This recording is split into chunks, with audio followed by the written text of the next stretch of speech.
You ask Tiger to solve. This deals with linear equations with one unknown.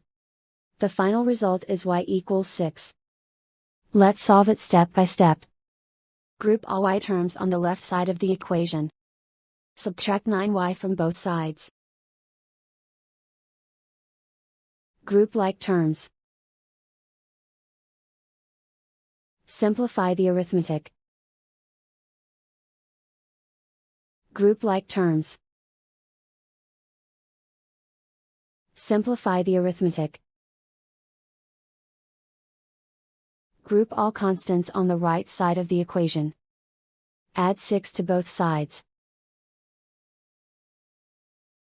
Simplify the arithmetic.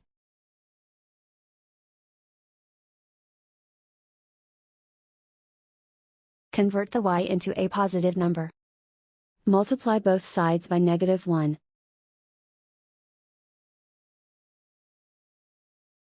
Remove the ones. Simplify the arithmetic. And so the final result is y equals 6.